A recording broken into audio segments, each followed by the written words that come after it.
Hi, Gina. This is Catherine Messick. I was just going to respond to your video here real quick. I think that was a great correlation that you made to our reading about just moving kids from space to space.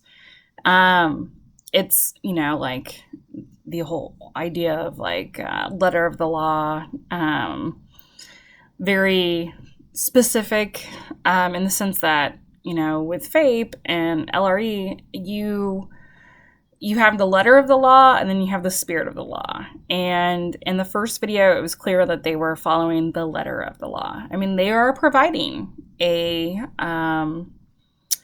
space for Reed. They are providing him with access to what he would need, but they're not really considering that spirit. The whole point of this is, it's supposed to be that, it's convenient, it's close, and it doesn't necessarily have to be within school districts. I mean, I talked about that a little bit with my own video, is that, as long as they offer something, they can say that they are within compliance.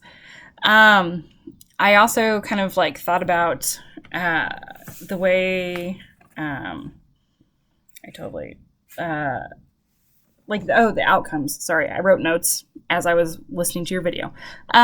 So when it comes to the outcomes, I noticed that in one of our first readings, it talks a little bit about that 80% inclusion rate and how it's more likely that students are going to be able to succeed and kind of fill in those achievement gaps and even potentially go on to like a 2 or 4 year college.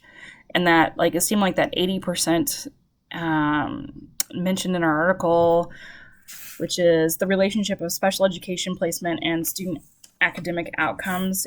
I think it was like the little shorter reading that we had.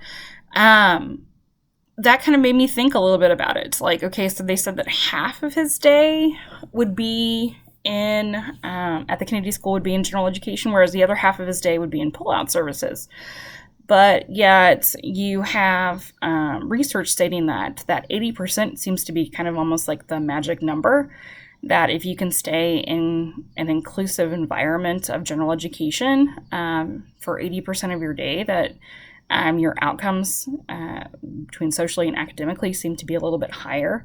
And so I'm not sure that it's a researched approach. I think it is that cookie cutter, hey, this is what we're going to do, so go along with it.